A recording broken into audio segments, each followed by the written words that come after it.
bacon and egg. Tastes like it always tastes.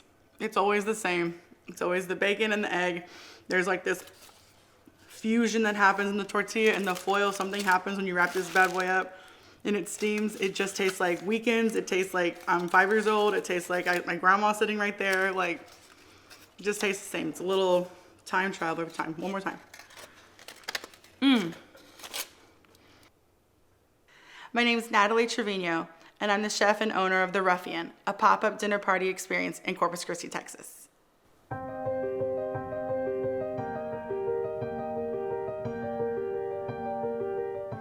The Ruffian is me, Natalie, going into a home and preparing a dinner party. But I don't know who's coming to dinner, and I barely know whose house I'm cooking at. You may not know who's gonna be eating next to you, but you know dinner's gonna be great. I went to the International Culinary School at the Art Institute of Austin, the best 3 years of my life. So I started The Ruffian out of like all the good things in life: sadness, desperation, frustration, all the things that really make good things always come out of it after bad things happen. So I was really sad after the death of my grandmother. I did dinner parties for her all the time. I couldn't find a job. I'd take my resume in, and it was about a month before the first Ruffian is when like the desperation really started. I kept walking into restaurants and I would get limp fish handshakes, just like, thanks for coming in, like not looking me square in the eye, not standing shoulder to me. And after being blown off for like the 15th time, I was sad because Oma wasn't here. I was frustrated because after knowing how well I thought I could cook, I just couldn't get anybody to let me cook for him. So I thought, I'm just gonna make dinner and I'm gonna invite friends and coworkers and people I used to go to school with that I hadn't seen since the day I graduated high school. Just threw out an invitation on Facebook, said when and where. If you wanna buy a seat, this is the menu. If you wanna buy a seat, please come on, here's the link. If not, I totally understand. I think I blasted that to like 80 people and 8 said yes. So thank you, you 8, you know who you are. So those 8 people came in and we were in my grandma's backyard, which is beautiful. It's a beautiful backyard. Super rough neighborhood. So it was very on brand for Ruffian to be at the Ruffian in the super rough part of town. And flowers all around, white tablecloth flowers, and then I just made sure that the food smelled good as soon as you drove up. So they walked in, they were greeted with a glass of champagne punch. I had them, take a seat. I had a friend from college wait tables and take pictures, and my mom was there and my uncle was there washing dishes. It was a total like off the cuff family affair. And it was great. And everybody at the table said, don't stop. It was harder than I thought it was gonna be to get people to understand what the Ruffian is. So it was like, wait a minute, you're having a dinner. Where do we sit? Are you cooking out of a restaurant?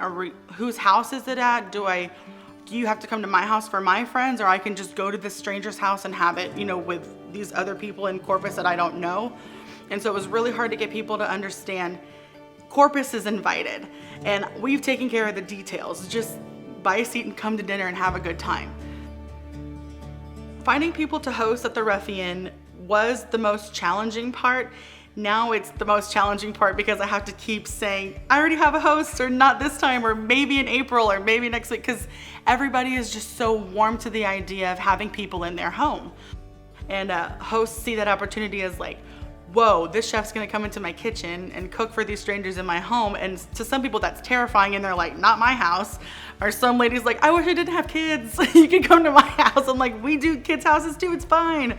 So if they don't have to have an immaculate, beautiful home such as this to host the Ruffian. It makes it a lot of fun, but we can make that experience happen at the table. You're eating the same thing at the same time with absolute strangers, and it just builds a community of just on a different level.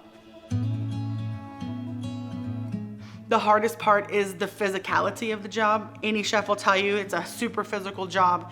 It kicks your rear all the time, and that's part of it. It's physically taxing, but I'm living my dream job right now. I work with my mom, I work with my family, I work with my cousin, I work with just amazing women who give me everything and do so much on that front end line, like the front end of a restaurant. We truly have a front end, and they kill it up here. So I can be back there by myself and crank out dinner for 16, 20 people, and I can do it by myself because I know they've got my back. I am thankful to Corpus Christi for literally opening their doors to us, to have me come inside their homes, to make their dining room table my dining room table for the night, to make their kitchen my kitchen for the night.